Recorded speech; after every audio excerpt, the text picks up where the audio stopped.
Senator Durbin. Thanks, Mr. Chairman. It was 2 years ago when Catherine Cortez Masto asked to meet with me in my office and discuss this legislation. She is an accomplished legislator. Before that was the Attorney General of the state of Nevada. And she worked long and hard on this concept of dealing with xylazine, which was new on the horizon. People were trying to understand what was happening with this veterinary drug that was being laced into fentanyl and the like. She convinced me 2 years ago, and I want to personally thank you, Mr. Chairman. This is not the first, I'm sure it won't be the last time you've reached across the aisle to do something on a bipartisan basis that helps everyone. This is an issue we can agree on. The victims' families who are here today are a grim reminder of the price that's been paid already by so many people for this terrible drug.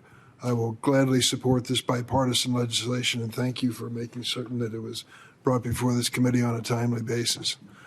We are also considering some nominees where we do have some differences, and I'd like to say a few words. Please go ahead. This committee will consider nominees who will help the president as he approaches his take on our justice system.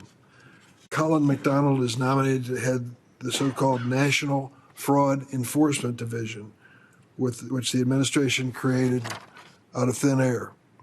There were already offices in the Justice Department responsible for investigating and prosecuting fraud. But over the last year, the Trump administration has systematically dismantled these offices.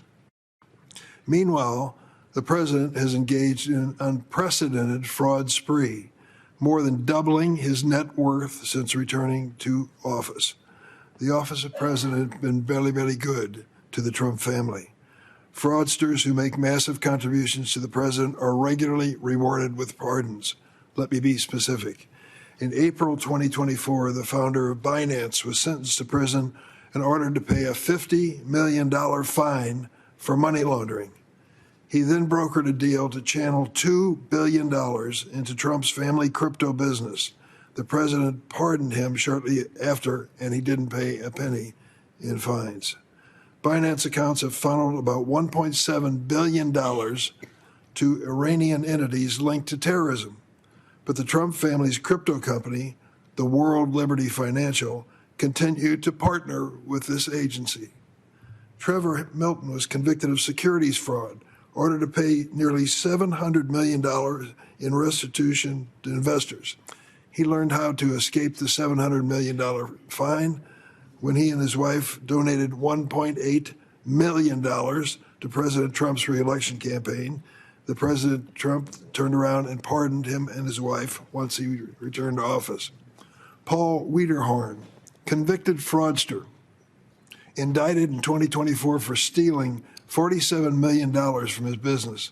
Later that year, he sponsored a $100,000 donation to President Trump's inaugural committee. A few months later, Trump's Justice Department dropped the case completely. Do any of my Republican colleagues have the courage to condemn this corrupt pay-for-pardon scheme? When the White House announced the creation of the new fraud division, Vice President Vance claimed it would, quote, run out of the White House under his and President Trump's supervision. Can anyone with a straight face argue this new division operating under the president's thumb will be a nonpartisan law enforcement agency? Clearly, the real purpose of the division is to weaponize fraud enforcement against the president's opponents. Last month, I wrote to Attorney General Bondi seeking more details about this new fraud division. She still hasn't responded. I know she's very busy, but you would think over the course of several months she would. The committee should not consider this nomination until these questions are answered for both sides of the aisle. Today, the committee will also consider Dan Bishop, another MAGA extremist who's been nominated to be a U.S. attorney. Like Ed Martin, Lindsey Halligan, Alina Habba, Darren Smith, Phil Williams, and other Trump U.S. attorney nominees, Dan Bishop has never been a prosecutor. We couldn't have gotten by with that with a Democratic president, but it's a regular occurrence now. U.S. attorneys who've never prosecuted a case. He has only the qualifications that really matter to the Trump White House. On January 6, 2021, Bishop voted against certifying the 2020 election results. He falsely claimed, quote, Democrats' attack on our elections was not minor or sporadic. It was coordinated and widespread.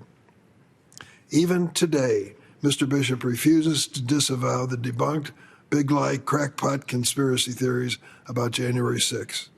In response to my question, he said this about the insurrection, that we all personally witnessed and lived through.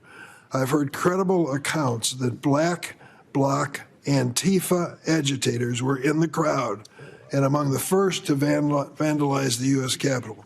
So I think that leftists participated in and perhaps instigated the mayhem. As I said last week, President Trump is nominating these January 6th apologists to help interfere in the 2026 election. The president isn't hiding it. He told us, and I quote, "We should take over the voting. Republicans ought to nationalize the voting," quote President Trump. Senate Democrats will do everything in our power to resist this. Thank you, Mr. Chairman. Yeah.